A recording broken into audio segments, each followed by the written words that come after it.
Yin's eyes flutter open at the sunlight hitting it. She sees a white ceiling familiar to the one back at her parents' home. She suddenly sits up, joyous. I'm awake. It was all a dream. Her eyes fell down from the ceiling to her surroundings. It was a nurse's office. As she had awoken on the nurse's bed, beside her were 5 people who sat both on her left and right side. People who she instantly knew were the Hashira, or rather, half of the group. Yin! Mitsuru exclaims, hugging the girl. Did you have a nice dream? Yin awkwardly lets out. So, you're Yin. Kojiro, or Rengoku, greets, beaming. Shinobu already told us that Mitsuru's already introduced us. Yin's eyes dart away. Bastard. Did I? Mitsuri tilts her head, her hand under her chin. Yeah, when we met up, you told me everyone's names. Yin lies. She hates lying, especially to someone as nice as Mitsuri.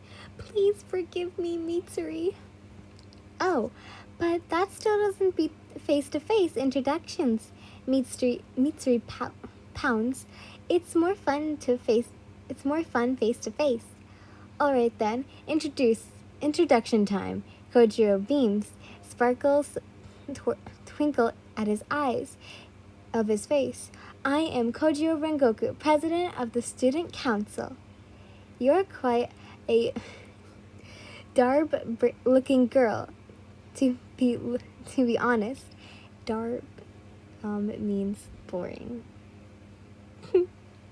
Tengen brings his face up close to Yin, a hand on his chin as he looks down at Yin, not enough flamboyant as me, Tengen Uzui, president of the fashion club. Don't listen to that flamboyant, obsessed man. Shinobu rolls her eyes. I'm Shinobu Kocho, member of the health club. I'm Mitsuri Kocho, I'm part of the cheerleading team. Mitsuri beams, squishing Yin's cheeks. Gome, oh my god, I could never say his last name, but I think it's Hanijin or something like that. I am the member of the tutoring club. Gome introduces. I hope the others aren't too bad on you. No. Yin shakes her head. Everyone's been wonderful. I couldn't ask for more. Her eyes stare in awe at all the beautiful people standing before her. Even though they were all fictional, they were absolutely gorgeous.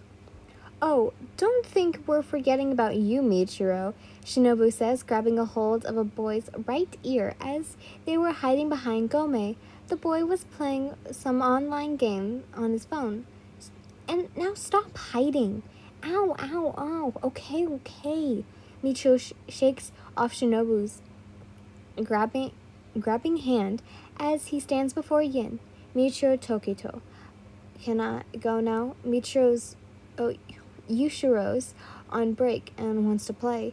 Shinobu sighs a little like a defeated mother. I'm sorry. Yes, you can go. She waves dismissingly. Not like you would be much help to Yin anyways. The long black hair boy runs out of the nurse's office with no further goodbye. Sorry, that's Michiro. Shinobu looks down in shame. Yin shakes her head no, dismissing the apology. It's all right. Plus, I've got you guys here, so it's okay. The other 3 said that they couldn't make it. Shinobu scoffs at her phone, reading the group chat, but I'm 100% sure they just don't want to. That reminds me, despite being in different clubs, we all are a part of the student council. Kojiro nods in satisfaction. All the Hashira members is that. Oh, and my brother Sendro. Oh my god, I always mix up the two. Sendro. That's how it's spelled here, but isn't it Senjiro? Sendro. Yeah, it should be Senjiro. Yeah, Sendro is his dad, I think. Never mind. Senjiro, Yin repeats. Why does that name sound familiar? He wasn't mentioned up until episode 22, right? He's the cutest first year ever, Mitsuri squeals. side by side with you, of course. So, Yin, how do you like the school so far? Kojiro asks. His eyes were twinkling, awaiting for an answer. How do I like this school? Yin repeats. Aside from the face that everyone here is a work of fiction and is also insane, I like it. Yin lied with a smile. She could be honest because she's scared of seeing everyone's reaction. In truth, she wanted to wake up and go home. Ah, that's great, Yin. Shinobu smiles. Even though it's our last year here, we'll try out best to make it your best first year. Agreed. Kojiro beams. It would be our pleasure, Gomei nods. Mm-hmm. Mitsuri nods ecstatically. And we'll do it flamboyantly, so Tengen adds in. Yin stares, stunned at everyone's responses to helping her. It was the first time she had ever heard such kind words being said to her, even back at home, at her real home. The school bell goes off, implying that break time was over. As the Hashira besides Yin start gathering their bags, Yin also gets up from the nurse's bed, grabbing her backpack on the ground. Your fourth class is close to mine, Kojiro says, putting away his phone, once checking the group chat for Yin's schedule. I can take you there, he suggested. Yin nods a yes, saying her goodbyes to everyone before following Kojiro out of the nurse's office. As it was still the first day of school, students passed and shoved past one another, rushing to get to their next class. Oof, Yin yelps as a crowd of students come rushing past her and pushing her away from Kojiro. Kojiro hears this, causing him to quickly reach and grab the first year's wrist, pulling her close to him. Ah, it's Kojiro! A girl squeals from a distance and pointing at the student council president. Hearing all this, all the students started screaming. They all rushed at Kojiro with heart eyes. Boys, girls, pushed and shoved past Yin just to reach their school crush. Kojiro, the poor first-year girl, gets swept off and drowns in the crowd. Ugh. But just as Yin is fully submerged in the crowd of fangirls and fanboys, students, a hand reaches out and grabs her wrist. Yin, are you okay? Kojiro shouts out through the noise. Yeah, I'm fine. Yin responds, I'm sorry, this is all my fault. He shouts once more. A girl suddenly wraps her arms around Kojiro's left arm. He wiggles her off. Would it be alright with you if I held your hand? That way we won't get separated? Okay. Kojiro beams as the two clasp hands. A feeling rises from Yin's chest when she feels Kojiro's warmth from his hand. For someone so fictional, it feels so real. Kojiro's POV. This was always how it had been. We Hashira aren't anyone special, but ever since we became friends, people would view us as some sort of idols, celebrities even. Was it because of our grades, our looks? It's tiring, really. I'm sure the other Hashira aren't exactly fans of all this attention, especially if it somehow causes harm to others. Ugh. Yin, my first instinct was reaching out and grabbing her hand before she got trampled, or worse, hurt in this rowdy crowd. Yin, are you okay? I shouted through the crowd. Yes, I'm fine, Yin responds. I'm sorry, this is all my fault, I shout. A girl wraps her arms around my left arm, making me wiggle her off. Would it be alright with you if I held your hand? So that way we wouldn't get separated. Okay. Her hand was warm. The only other person I've ever held hands with was Senjiro when we were younger. Now that's his first day at Kibetsu High, he insists that he'd do fine without my help, without me babying him. I smiled, resembling of my kid brother, but this familiar warmth from holding her hands with Yin leaves a fuzzy feeling inside of me, an unusual fuzzy feeling. It's kind of like holding hands with a small, warm sun. Lunchtime. Yin's fourth and fifth class went by with a breeze, although she was caught up with her own thoughts to even notice who was in her last classes. Her phone buzzes at and pulls it out, seeing the other Hashira were talking in the group chat. Mitsuri, I'm really sorry, Yin. I can't hang out. I have cheerleading practice, and I totally forgot. Shinobu, Yin, I'm also really sorry. A bunch of kids got into a fight, and now I have to help my sis. Kojo, it seems that I cannot also make it. The student council has been swamped with paperwork for the club rush. Gome, I also like to apologize, Yin. I'm tutoring some students, so I'm afraid I can't make it. Tengen, it seems that I'm also flamboyantly busy. Sorry. Shinobu, flamboyantly hanging out with your 3 girlfriends? Tengen, yes. No, wait. Mitsuri, are they more important than poor Yin? Hugh, guys, don't worry about it. We can hang out tomorrow. Tomorrow till just go get lunch. Mitsuri, but Yin, we're really sorry. We will make it up to you, I promise. Kojiro, yes, we will. Gome, of course we will. Shinobu, once again, Yin, we are truly sorry. Tengen, as for that, we will flamboyantly make it up to you. Yin turns off her phone. As she makes her way towards the crowded lunch area, students were stomping in and out just to get their lunches, waiting in line patiently. It was Yin's turn. She got her lunch and walked away from the crowded cafeteria. On her way of leaving, she bumps into a certain member of the Komodo squad. Sorry, I was like, who? Sorry. He had a medium-length black hair with blue tips at the end of his hair, but his knowing features was his feminine face. He was currently angered at the fact his lunch was dropped. A crowd slowly formed around the 2 first years as people were nosy of what was going on. A pink-haired 4th year noticed a small crowd forming over the 2 and decided to check it out. You idiot! Inosuke Hashibara roars. Gin flinches. She quickly places her lunch at a lunch table beside her before going over and picking up Inosuke's dropped lunch. Well, it seems I found the member of the Komodo squad. I'm really sorry, but Yin is cut off by Inosuke shouting angrily back. Today's lunch was none other than tempura, and you had to ruin everything. Sorry isn't going to pay back my lunch. You're gonna pay? There was some gasp in the crowd. Was he going to fight her? I heard of him. He's Inosuke Hashibara. He's always picking fights with every tall guy. So why is he going to fight her?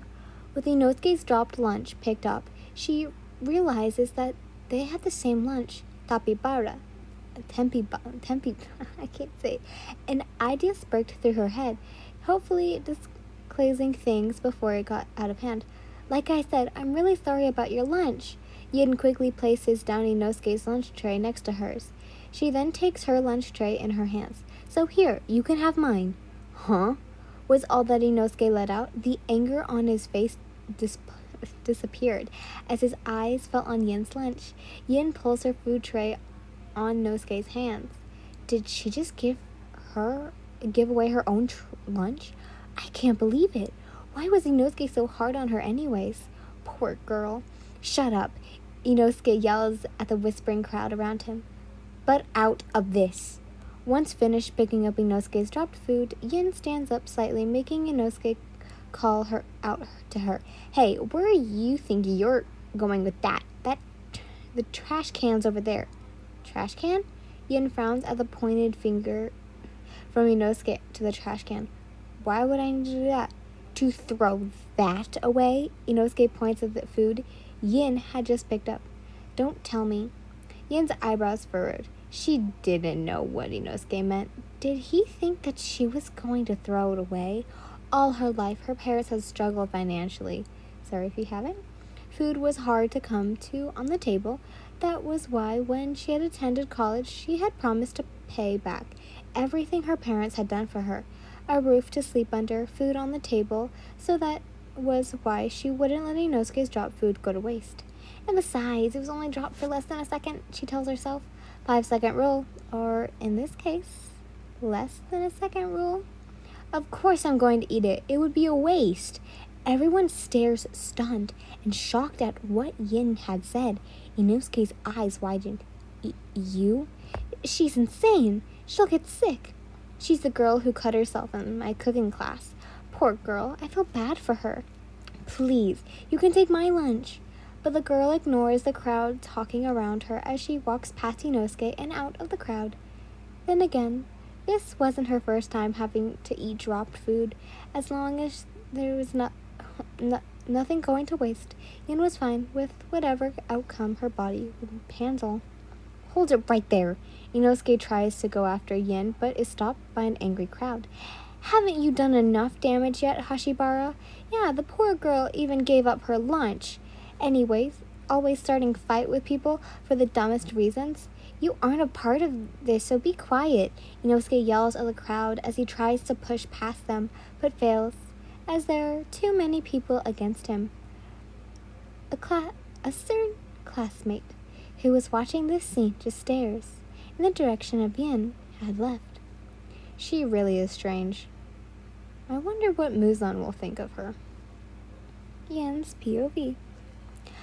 I saw some empty lunch tables away from all the cafeteria noise. Before sitting down, my eyes fell on the food before me. As it seemed perfectly normal, as if it wasn't dropped. I opened up the cafeteria milk before taking a sip. I reached for the tempura and blew off some whatever germs that were on there. I take a bite. It tasted so good. I quickly finished my lunch as I listened to the distant sounds of the high school lunch area. It sure brings back memories. Once finished, I got up and threw away my trash and put away my lunch tray when I felt as if I wasn't alone. I looked to my right to see a spiky black-haired boy with blue eyes sitting on a table beside mine. He was silently eating bread? Was he here? I asked myself, wait, is that is Giyu Tokita. Giyu sees me staring at him, in which he just silently stares back, numbing on his bread. And that was it. None of us said anything. He just stared at each other silently. Is this a crazy dream? Might as well have fun with it, right? I approached Giyu with a smile, waving. Hello. You're the girl that the Hashiras assume that I used to help me, he says. He looks up at me, chewing. He swallows. You do seem like everyone I asked. Yeah, Misuri said that you used the tactic before. I remembered. Would have gotten away with it if that shinobu wasn't so smart. He shakes his head. Why are you trying so hard not to hang out with them? I take a seat behind him. Giyu scoots over to make more room for me. Giyu looks at me, debating whether or not he should tell me. But then he sighs. It doesn't even matter. I have trouble talking to others. That's why most of the Hashira don't like me. I don't know what to say. Judging from how the other Hashira act with Giyu, sure, it was as if they didn't like him, but at the end of the day, they're all friends. That's why I tend to distance myself from people. Giyu continues. I feel as if I'm inferior to them. Oh, I nodded, getting a gist of Giyu's relationship with the rest of the Hashira. He must have some sort of inferiority complex. Giyu shifts uncomfortably beside me. I think that he was worried about telling me all of this, especially since I was somebody he barely met today. I'm sure I'm not like what the others really think of you. Giyu turns and looks at me with his blue eyes. There was a slight piece of bread stuck on the side of his mouth. What are you talking about? He seemed a little confused. What I mean is that I'm sure the others know that you have trouble expressing what you want to say through words, but that doesn't stop them from still wanting to hang out with you. I smile. Giyu looks down at his bread, thinking. ... He doesn't believe me. Besides, why else would they be trying so hard to be putting you in the group chat? I asked. It's because they consider you as a friend and want to include you. Giyu remained silent. I paused my lips. What else can I say to cheer him up? Before I knew it, I had blurted out the first thing that came to mind. And besides, I'm sure a lot of people want to be your friend. Gyu's head turns to me, a knowing look as if he knows that nobody wanted to be friends with him. Yet he still responds with, "Who? Me, duh." I point to myself. I wasn't going to lie, but being friends with Gyu, Tokida, was like a dream. That's a lie. Gyu gives me a look. Nobody ever wants to be my friend. No, it isn't. I pout. I really do want to be friends with you. Let's get to know each other, okay, Gyu? I hold out a hand for him to shake. The boy looks at my hand, quiet. I don't know what else to say to cheer him up, but then I hear a faint "thank you" before him returning the handshake. Inosuke let out an annoying tisk, slamming Yin's given food tray on a lunch table he arrived. "What's up with you?" Genya looks at him at the ticked off Inosuke. "What? Do they run out of temperas?"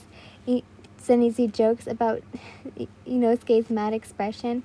"Yeah," Inosuke, Tanjiro adds in, as he takes a bite of his own tempura. "What's wrong with you?" "That damn girl! Who does she think she takes me for?" Inosuke huffs an angry breath before sitting down. "Girl?" Tanjiro and Zenitsu repeats. Genya's eyes Inosuke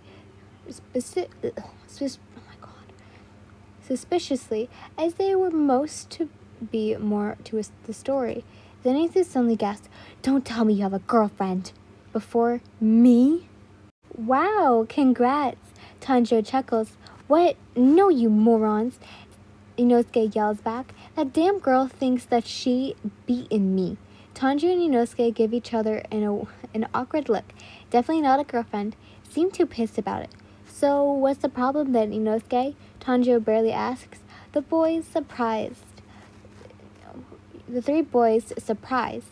Inosuke finally does talk. He explains what had happened with Yin and how she ended up eating his lunch and turning the crowd against him. "Inosuke, why would you let her eat your dropped food?" Zenitsu exclaims.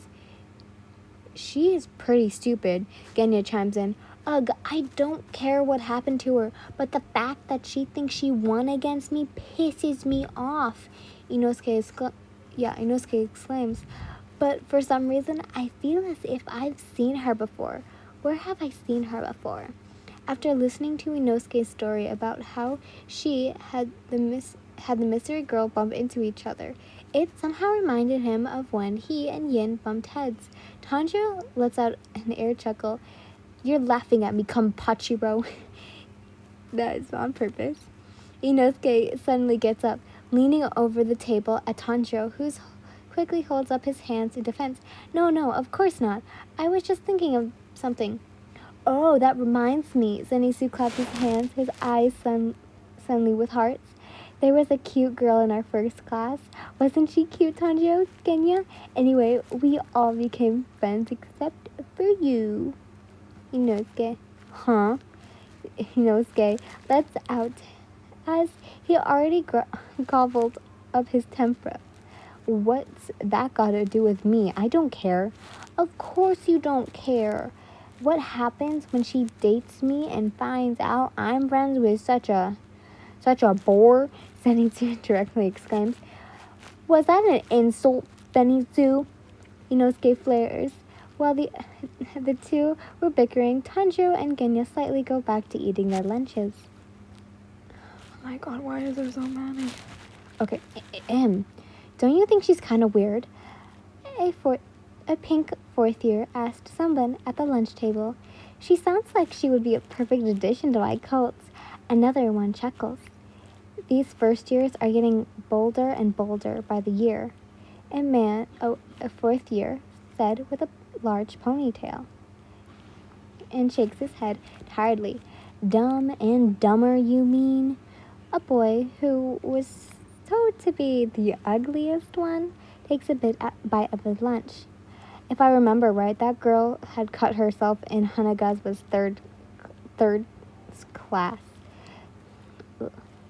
The same Pinkett puts a hand under his chin.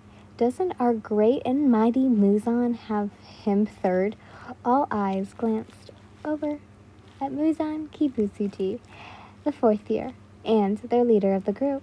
They were viewed as the most notorious gang in their eyes. They were just a group of friends.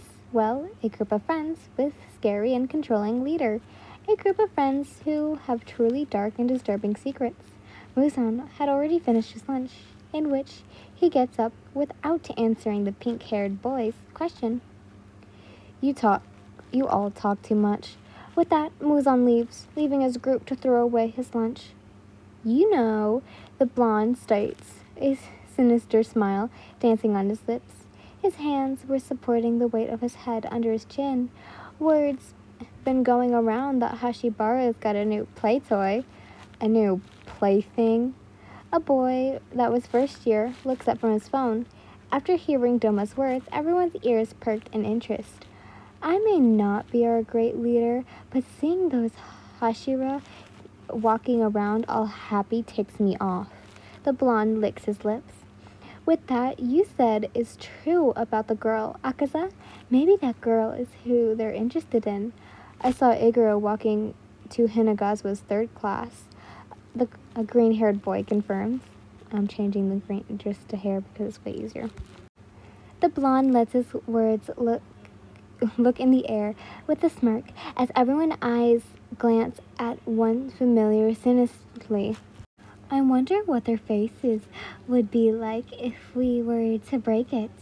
A white and green-haired girl giggles. Ew. The black-haired opened his eyes dancing evilly. We should talk this over with Muzan, but then again, I think he already has the same idea. If I remember correctly, the green and white hair states, I saw that girl talking to Kojiro this morning, meaning she must have by now met with the Hashira. Then I guess we don't have a second to waste, don't we? The green-haired boy slowly gets up from at the lunch table. The Kazuki group go on about their day, yet in the back of their heads, they were all planning what they were going to do to make the Hashira suffer as much as possible, to hurt the one thing they seem to have taken the slightest bit interest to. Yin.